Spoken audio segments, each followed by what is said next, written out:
오늘 봉독할 하나님의 말씀은 누가복음 8장 4절에서 15절에 있는 말씀입니다. 하나님의 말씀입니다.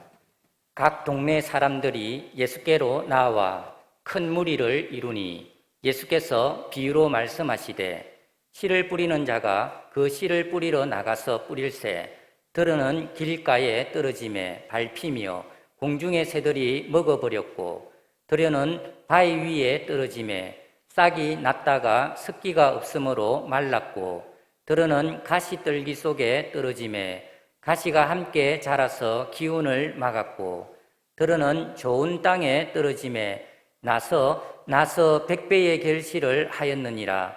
이 말씀을 하시고 외치시되 들을 귀 있는 자는 들을지어다. 제자들이 이 비유의 뜻을 물으니 이르시되 하나님의 나라의 비밀을 아는 것이 너희에게는 허락되었으나 다른 사람에게는 비유로 하나니 이는 그들로 보아도 보지 못하고 들어도 깨닫지 못하게 하려 함이라. 이 비유는 이러하니라. 씨는 하나님의 말씀이요 길가에 있다는 것은 말씀을 들은 자니 이에 마귀가 가서 그들이 믿어 구원을 얻지 못하게 하려고 말씀을 그 마음에서 빼앗는 것이요 바위 위에 있다는 것은 말씀을 들을 때에 기쁨으로 받으나 뿌리가 없어 잠깐 믿다가 시련을 당한 때에 배반하는 자요 가시떨기에 떨어졌다는 것은 말씀을 들은 자이나 지내는 중 이생의 염려와 재물과 향락의 기운이 막혀 온전히 결실하지 못하는 자요 좋은 땅에 있다는 것은 착하고 좋은 마음으로 말씀을 듣고 지키어 인내로 결신하는 자니라. 아멘. 할렐루야. 설교는 하나님의 말씀을 받아서 성도들에게 대언하는 목사의 사역입니다. 다시 말하자면 설교자가 설교를 할 때 설교자의 입에서 나오는 말이 사람의 말이 아니라 하나님의 말씀이다 라는 것입니다. 감당하기가 힘이 듭니다. 두렵습니다. 내가 무슨 말을 해야 되나? 성도들은 하나님의 말씀을 들으려고 예배 시간에 자리에 와 있는데 내가 지금 내 인간의 이야기를 하는 것이 아니고 하나님께로부터 받아서 하나님께로부터 들어서 바르게 성도들에게 하나님의 말씀을 대언해야 하기에 참 설교는 굉장히 부담스럽고 또한 두렵고 떨리는 사역인 것입니다. 그래서 하나님 말씀해 주십시오. 이번 주에 성도들에게 어떤 말씀이 전파되기를 하나님 원하십니까?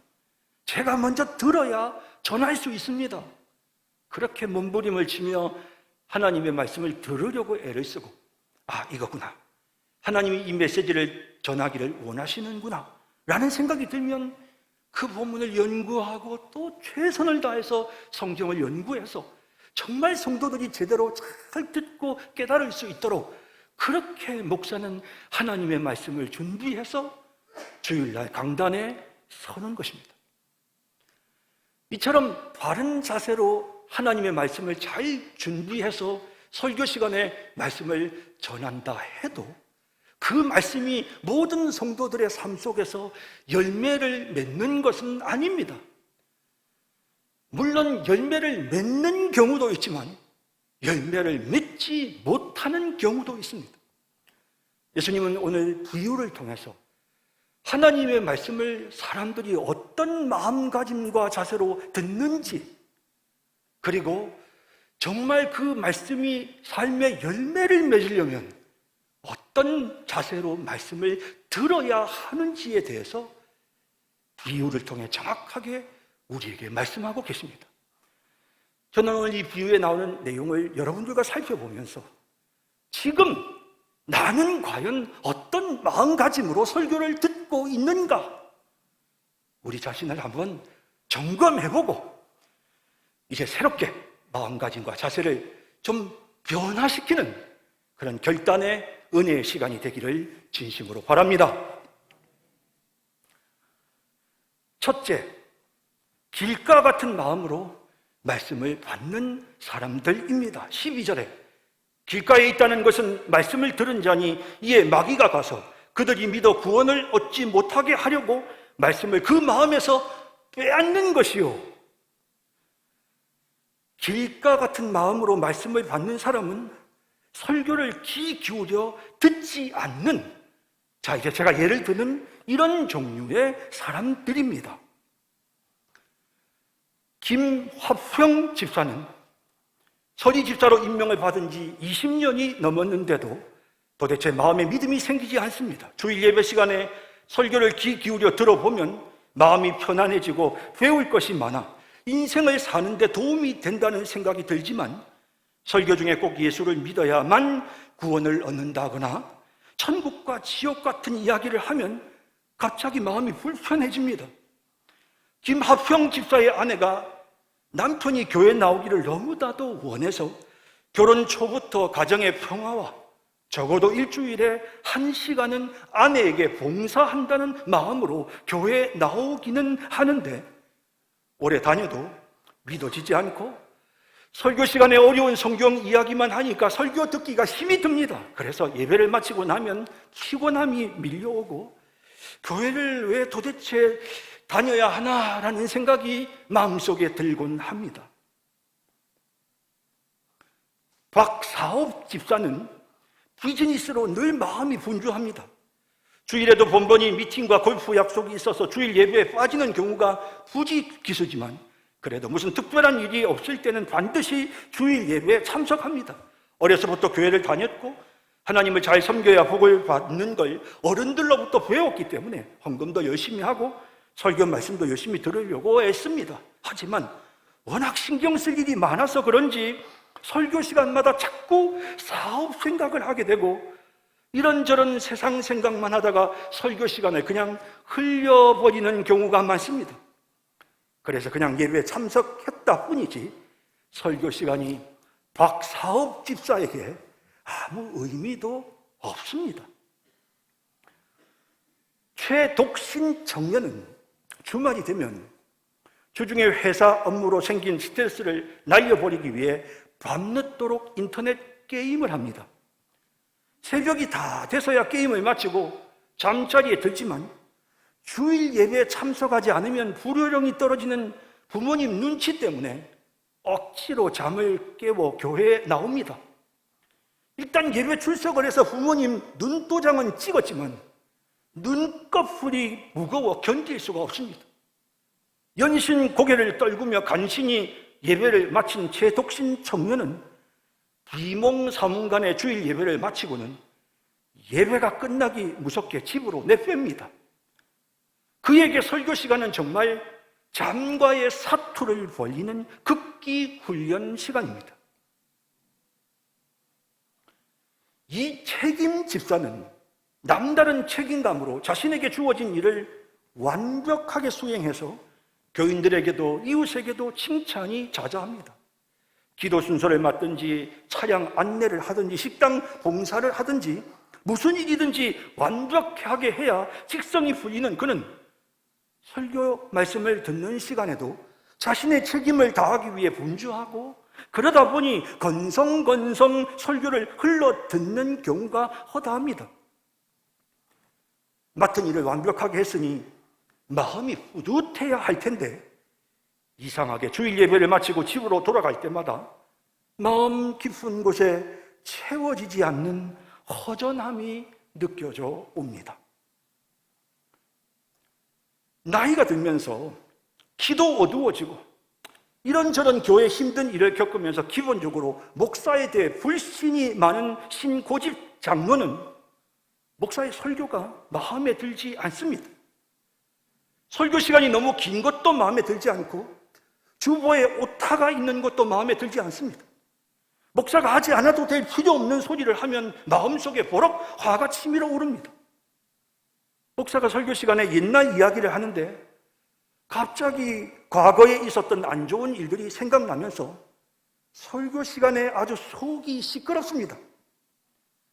예배를 마치고 나가면서 목사와 인사를 나누려니 괜히 짜증이 나서 목사를 피해서 교회를 빠져나옵니다. 오늘 본문은 귀 있는 자, 들을 귀 있는 자는 들으라고 말씀하시지만 지금 말씀드린 이 길가와 같은 마음을 가진 사람들은 귀를 막아 듣지 않습니다. 아니, 솔직히 말해 귀에 아무것도 들리지 않습니다. 말씀을 들으려는 의지 자체가 없습니다. 책임감이나 사람들의 시선 때문에 교회 마당은 밟았습니다. 가족들 때문에 교회 마당은 밟았지만 예배를 마치고 돌아갈 때 목사가 무슨 설교를 했는지, 하나님이 나에게 무슨 말씀을 주셨는지 아무것도 생각나지 않습니다. 예수님은 그들에게 말씀의 씨앗이 뿌려졌지만 마귀가 와서 그 말씀을 빼앗아 가버렸다고 설명하십니다.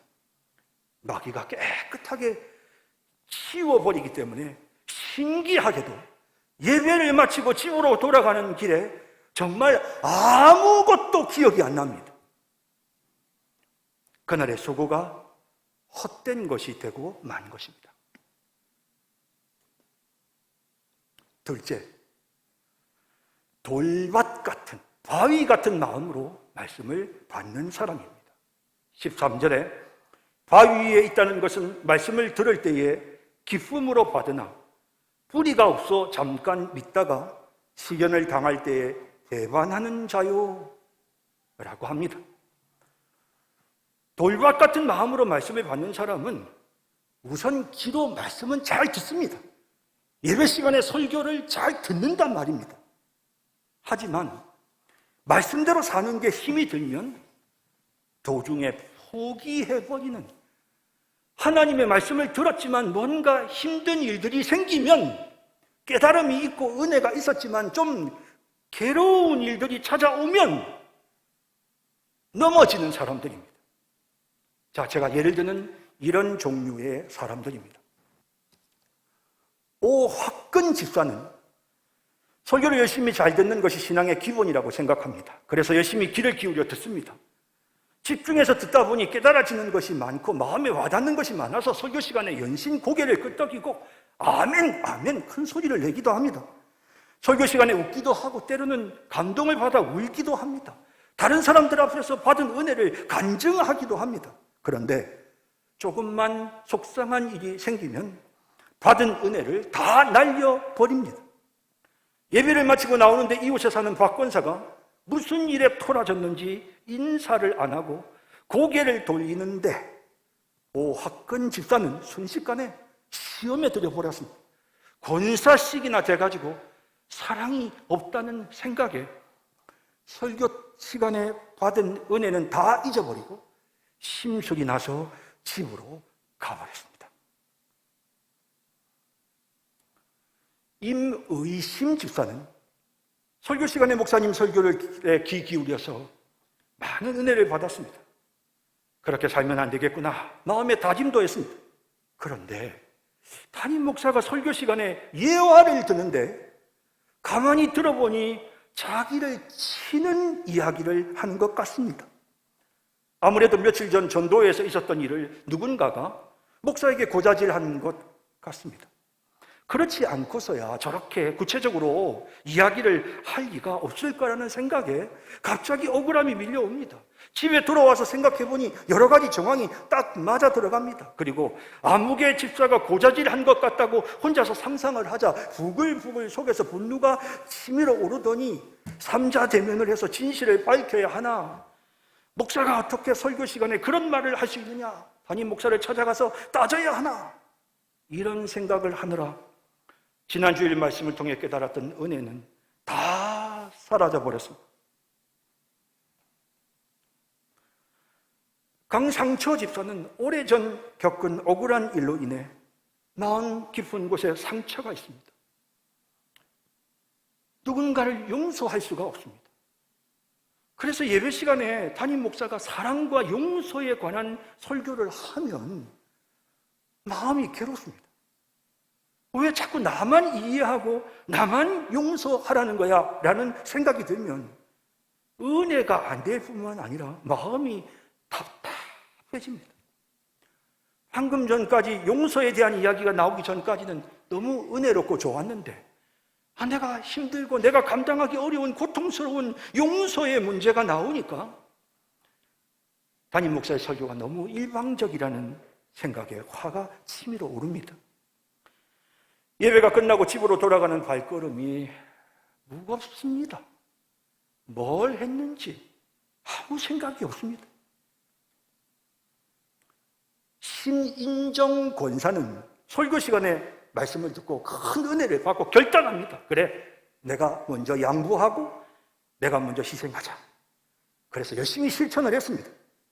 그런데 시간이 지나면서 억울한 생각이 들기 시작합니다. 사람들이 아무도 자기 마음을 몰라주는 겁니다. 그렇게 양보를 하고 희생했는데 그걸 아주 당연한 것으로 생각하고, 그리고 심지어는 이 신인정 권사가 자기 욕심만 챙기는 사람인 것처럼 자꾸 억울한 일들을 만들고 억울한 말들을 하는 겁니다. 이 나쁜 사람들이 정말 바르게 말씀대로 살려고 노력하는 이 신인정 권사를 전혀 존중해 주지 않고 오히려 이용하려고 하는 게 느껴지니까 사람들에게 선을 행하는 것도 좋지만 사람을 봐가면서 선을 행해야겠다는 생각이 들었습니다. 그래서 이런 나쁜 짓 하는 사람들 앞에서는 나는 더 이상 양보하고 희생하고 그렇게 살지 않겠다고 말씀의 은혜 받고 깨닫고 결단했지만 그만 다 그거 날려버렸습니다. 장돈만 집사는 담임 목사의 설교를 듣고 하나님께 헌금하는 일에 최선을 다하겠다고 결단했습니다. 그래서 어렵게 11조 생활을 시작했습니다. 직장도 내 능력도 건강도 모두 하나님이 주신 것이기에 나의 소득은 하나님의 것입니다 라는 마음으로 소득의 11조를 하나님께 구별해서 기쁨으로 드렸습니다. 하지만 11조를 하는 과정에서 경제적인 어려움이 계속되자 이런 힘든 일을 계속해야 하나? 라는 회의가 생겼고 마음에 깊이 결단하고 시작한 일이지만 현실과 신앙은 정말 다르구나. 현실과 신앙은 정말 달라. 그런 생각이 들어서 얼마 지나지 않아서 마음에 결심한 일들을 중단하고 말았습니다. 권영애 집사는 그저 열심히 하나님만 바라보고 맡은 직분에 최선을 다했습니다. 설교 시간에 받은 은혜를 기억하고 충성하라는 말에 그래, 내가 이 하나님의 은혜에 보답하겠다는 그 순수한 마음으로 열심히 봉사했습니다. 그런데 그의 장로 투표에서 낙선이 되었습니다. 사실 장로가 되고 싶은 마음은 전혀 없었는데 막상 투표에서 떨어지고 나니까 자존심이 상하기 시작합니다. 내가 특별히 이번에 뽑힌 사람들보다 부족한 게 뭐야? 내가 장로 되고 싶어서 열심히 한 것도 아닌데 왠지 사람들이 열심히 하고도 장로가 안 되었다고 자기를 자꾸 비웃는 것 같은 생각이 드니까 화가 나서 견딜 수가 없습니다. 그래서 권명애 집사는 고심 끝에 그동안 맡아서 하던 일 다 그만두고 말았습니다. 하나님의 은혜로 시작한 일이었지만 이렇게 힘든 아픔이 있고 시련이 찾아오니 은혜를 다 잊어버리고 시험에 들어버린 것입니다. 한흔들 집사는 평소 전도에 대한 사명이 투철해서 교회 전도부에서 열심히 전도 사역을 했습니다. 하나님 말씀 전해야지. 그래, 나는 전도의 사명이 있어. 그래서 다짐하고 다짐하며 열심히 했습니다. 그런데 전도 부원들이 자기를 알아주지 않고 아무도 자기에게 관심을 두지 않자 전도부 모임에 빠지기 시작했습니다. 나왔다 안 나왔다를 반복하다 보니 주변에서 챙기고 달래주는 사람들도 지쳐서 이제는 그냥 알아서 하세요 라는 마음으로 방치합니다. 주변 사람들의 사랑이 부족한 것도 원인이지만 한흔들 집사가 조금만 마음에 들지 않으면 시험에 들기 때문에 비록 한흔들 집사에게 능력도 있고 열정도 있고 사명감도 있지만 결국 교회에서 아무런 열매도 맺지 못했던 것입니다. 전여린 집사는 참 착하고 온순해서 다른 사람들에게 얼마나 따뜻하게 잘하는지 모릅니다. 설교 시간에 겸손하게 담임 목사의 설교에 귀를 기울이고 눈물로 그 말씀을 받아서 마음의 결단을 합니다. 자신이 부족하지만 다른 사람들을 섬기고 돕는 로뎀나무 아래 천사 같은 역할을 하겠다고 다짐했습니다. 그런데 마음이 너무 여려서 다른 사람들이 뭐라고 한마디만 하면 금방 상처를 받습니다. 다른 사람들을 섬기려면 상처가 되는 일도 참고 연약한 사람들의 철없는 소리도 참을 수 있어야 하는데 남들이 뭐라고 한마디만 하면 상처를 받아서 견디지를 못합니다. 며칠씩 알아눕습니다. 그런 전여진 집사를 보고 믿음이 약한 남편은 제발 교회 일 그만하라고 소리소리 지릅니다. 전여진 집사는 그런 남편 때문에 더 마음이 상해 연말에는 교회 일을 모두 그만두겠다고 마음에 결심합니다. 성경 말씀은 우리를 향해 흔들리지 말고 인내하라고 하십니다. 그래서 마지막에 반드시 열매를 거두어야 된다고 말씀하십니다. 어차피 우리가 말씀대로 살고 말씀의 열매를 거두려면 고통과 시련은 신앙생활의 필수적인 것입니다. 예수님이 먼저 고난의 십자가를 지셨고 아무든지 나를 따라오려거든 자기를 부인하고 자기 십자가를 지고 나를 따르라고 말씀하셨습니다. 그러므로 우리는 고난의 길에 가야 됩니다. 아파도 힘들어도 바위가 앞에 가로놓여 있어도 아무리 힘들어도 해내야 됩니다. 그 길을 가야 되는 것입니다. 여러분, 아무리 여러분들이 말씀을 잘 들었다 해도 도중에 넘어지면 그 말씀 다 말짱 도루묵입니다. 내가 들었던 은혜 받았던 깨달았던 그 말씀 다 사라지는 것입니다. 말씀의 씨앗이 다 없어져 버리는 것입니다. 모두 무용지물이 되는 것입니다.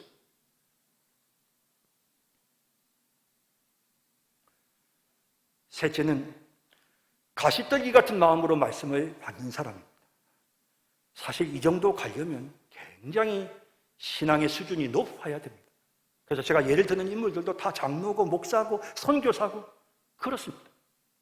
14절에 가시떨기에 떨어졌다는 것은 말씀을 들은 자이나 지내는 중 이생의 염려와 재물과 향락의 기운이 막혀 온전히 결실하지 못하는 자요 라고 하십니다. 말씀이 뿌리를 내렸습니다. 정말 말씀이 잘 뿌리를 내리고 잘 자라는 것 같습니다. 그런데 가시가 있습니다. 그 마음속에 악한 탐심이 있고 그 마음속에 염려가 있고 그 마음속에 교만이 있어서 결국에는 잘 자랐지만 끝내 열매를 맺지 못하는 이런 종류의 사람들입니다. 정순교 장로는 복음을 위해서라면 자신의 목숨을 버리겠다는 뜨거운 열정이 있었습니다. 그는 정말 간절한 마음으로 말씀을 받았습니다. 자신이 죄인임을 깨닫고 하나님의 은혜에 감격했습니다.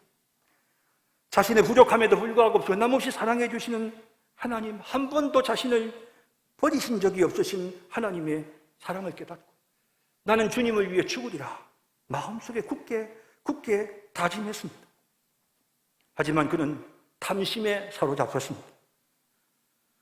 교회 재정 관리를 하면서 한 번씩 잔액이 잘 맞지를 않아서 장부의 잔액보다 헌금이 남으면 수익 금액이나 지출 금액을 정확히 찾아내어 장부를 바르게 정리해야 됨에도 불구하고 그러지 않고 계산이 복잡하다는 핑계로 그냥 그 돈을 자기가 가지고 있다가 쓰기 시작했습니다.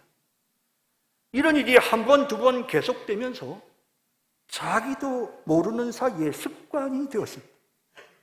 그러자 아무리 말씀의 은혜를 받아도 삶의 열매가 나타나지 않게 되었고 결국 이 모든 일이 우연한 기회에 발각되어서 교회에서 장로 면직을 당하고 말았습니다.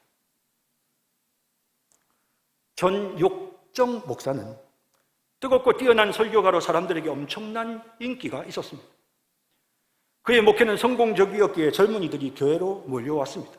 많은 청년들이 그를 따랐고, 한 번씩 몸이 피곤하면 그는 대학에서 물리치료학을 전공한 여자 청년들에게 스포츠 마사지를 부탁했습니다. 그런 과정에서 여자 청년들을 성추행하는 행동을 반복합니다. 그렇게 하면 안 된다고 끊임없이 마음의 결단을 하고 눈물로 회개했지만 그의 그러한 행동은 고쳐지지 않았고 그의 음란한 습관이 말씀을 가로막아 열매를 거두지 못하게 했습니다. 결국 피해를 입은 여자 청년들을 통해 목사의 범죄가 알려지게 되자 평생의 수고와 노력을 다 날려버리고 말았습니다. 김현실 선교사는 복음을 향한 뜨거운 열정으로 선교지에서 하나님이 맡겨주신 사명을 감당했습니다. 그는 어떤 어려움이 찾아와도 이겨냈고 불신자들이나 타 종교인들이 아무리 핍박을 해도 견뎌내면서 선교 사역을 감당했습니다.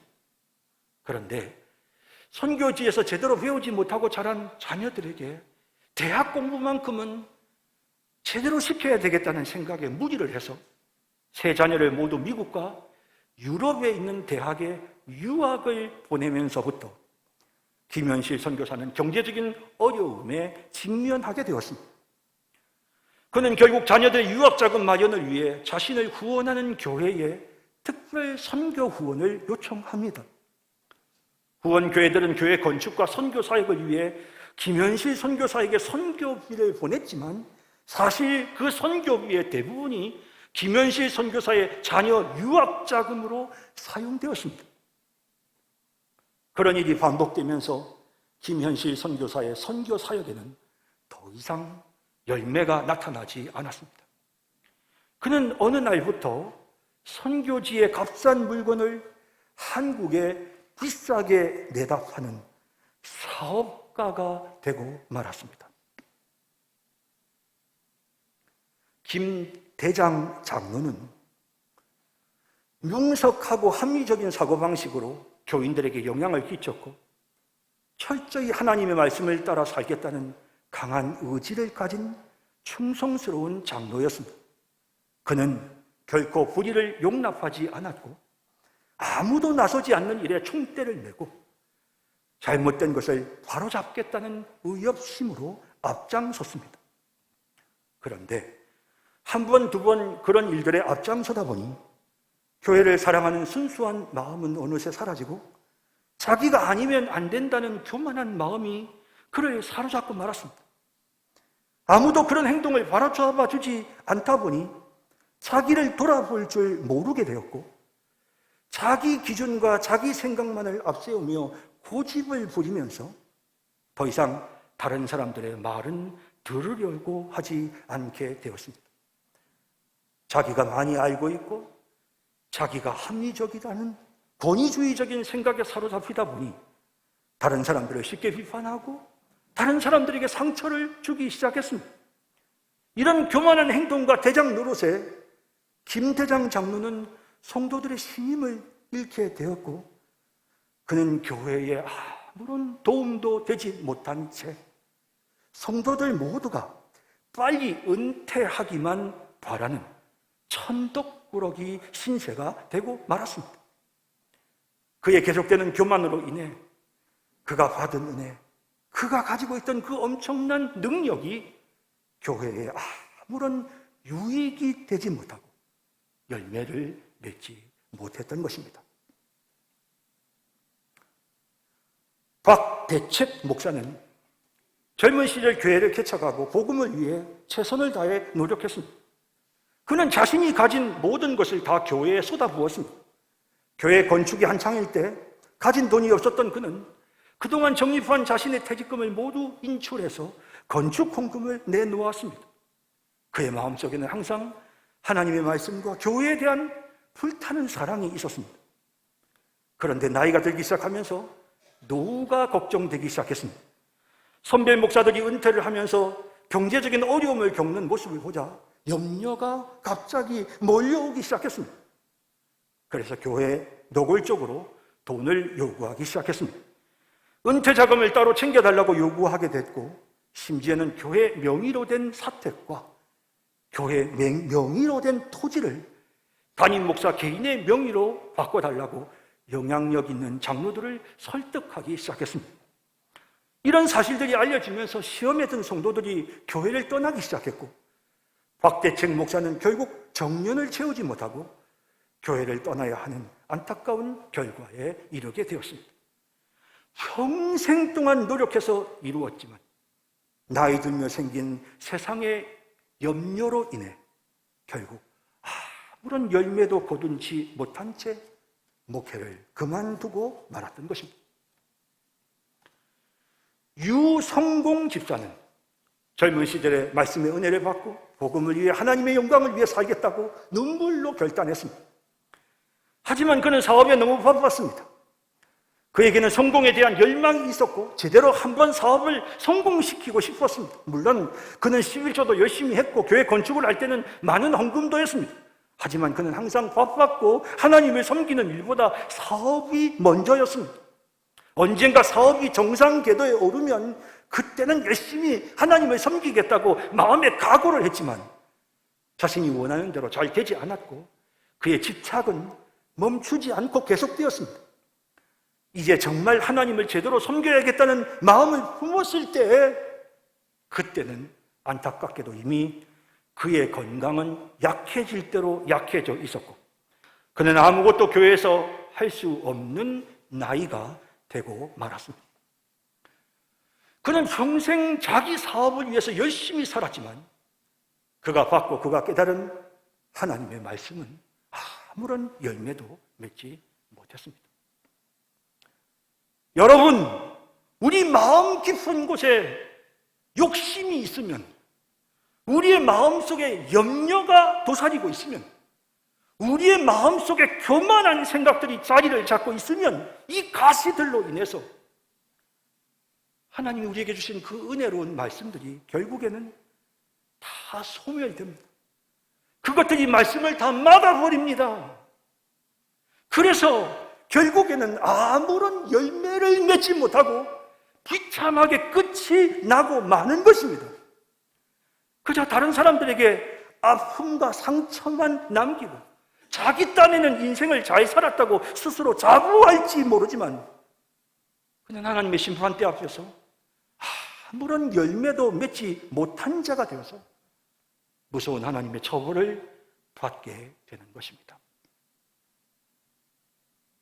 넷째, 착하고 좋은 마음으로 말씀을 받아 마침내 열매를 맺는 성도들입니다. 15절에 좋은 땅에 있다는 것은 착하고 좋은 마음으로 말씀을 듣고 지키어 인내로 결실하는 자니라. 착하고 좋은 마음으로 말씀을 받아서 그 말씀을 지키면 마침내 100배의 결실을 거두게 되는 것입니다. 이 사람들이 진짜 성도입니다. 성도들은 설교를 귀 기울여 듣습니다. 설교 시간에 집중합니다.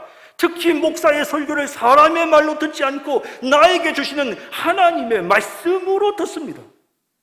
그래서 설교 시간마다 깨달음이 있습니다. 그래서 그 말씀을 마음에 새깁니다. 잊지 않으려고 노력하고 그 말씀대로 살려고 노력합니다. 그런데 여기까지는 돌밭이나 가시떨기 밭이나 다 똑같습니다. 모두 다 그 말씀대로 살려고 노력합니다. 하지만 착하고 좋은 마음으로 말씀을 받는 성도들은 돌밭이나 가시떨기 밭과는 달리 그 깨달은 말씀대로 살아냅니다. 인내로 결실하는 자가 되는 것입니다. 어떤 경우에도 흔들리지 않고 넘어지지 않고 반드시 말씀대로 열매를 맺게 되는 것입니다. 교만한 생각이 마음속에 싹틀 때 뽑아버리고 유혹과 욕심들이 마음속에 생길 때 뽑아버리고 비록 말씀대로 사는 일들이 힘들고 아파도 상처가 되어도 그것을 극복하고 참고 이겨내고 인내하면서 마침내 그 말씀을 실천해내는 것입니다. 언제까지 탐심에 사로잡혀서 노 준비만 하면서, 언제까지 교만에 빠져서 대장 노릇만 하면서, 언제까지 욕종에 사로잡혀 짐승처럼 살려고 하십니까? 이런 가시들을 뽑아버려야 합니다. 여러분 기억하십시오. 예수님이 하신 이 씨 뿌리는 비유에서 가장 중요한 사실은 천국은 반드시 열매를 거둔다는 것입니다. 열매를 못 거두면 천국 아닙니다. 여기 있는 우리는 딱 두 종류로 나누어집니다. 열매를 맺지 못하는 지옥 백성들과 열매를 맺는 천국 백성들. 쭉정이나 가라지는 지옥 백성이고 알곡만 천국 백성입니다. 듣고 깨달은 말씀대로 열매를 맺지 못하면 우리는 지옥 백성이고, 열매를 맺으면 천국 백성입니다. 하나님의 말씀을 듣지만 잊어버리고 힘들다고 넘어지고 탐심과 교만에 사로잡혀 결국 열매를 맺지 못하면, 그 열매를 보면 그 사람을 압니다. 그 열매를 보면 우리는 그를 판단할 수 있습니다. 아무리 여러분들이 과거에 훌륭한 초심을 가지고 있었다 해도 지금 그 마음을 잊어버리고 지금 열매를 맺지 못한다면 여러분들은 지옥 백성입니다. 오늘 우리는 결단해야 합니다. 말씀대로 살아내십시다. 딱 한 끗 차이입니다. 말씀대로 살아낸다는 겁니다. 여러분, 우리 천국 백성은 하나님 말씀대로 살아내는 것입니다. 힘이 들어도 멸망받을 지옥 백성이 아니라 열매 맺는 참된 천국 백성의 삶을 살아가는 그런 우리 모든 성도들이 되시기를 주님의 이름으로 축원합니다. 사랑과 자비의 주님, 두렵고 떨리는 마음으로 함께 하나님의 말씀을 생각해 봅니다. 지난 35년 동안 전국을 다니며 수많은 사람들을 만났고, 그 많은 사람들 중에 생각나는 사람들을 떠올리면서 이름을 정하고 그 사람들이 했던 실수들을 하나씩 하나씩 정리해 보았습니다. 그러면서 가장 많이 설교하는 저 자신이 마음에 많이 걸렸습니다. 이 사람의 모습도 내 모습 같고 저 사람의 모습도 내 모습 같고 하나하나 해당 안 되는 사람이 없고, 여기 나오는 모든 사람들의 모습이 다 제 모습 같아서 설교를 준비하면서 참 마음이 힘이 들었습니다. 하나님, 기도합니다. 우리 성도님들에게 이 말씀들이 부딪히게 해주소서. 오늘 여기 언급됐던 수많은 사람들이 나와 닮았다라고 느끼게 해주시고, 하나님, 그 느낌으로 마음에 시험에 드는 것이 아니라 그 느낌으로 자기를 돌아보고 이제는 그 과감하게 돌아서서 열매를 맺는, 하나님 정말 좋은 마음, 착한 마음으로 옥토가 되어서 열매를 맺는 삶을 살아가는 그런 우리 모든 성도들이 되게 하여 주옵소서. 예수님의 이름으로 기도드립니다. 아멘.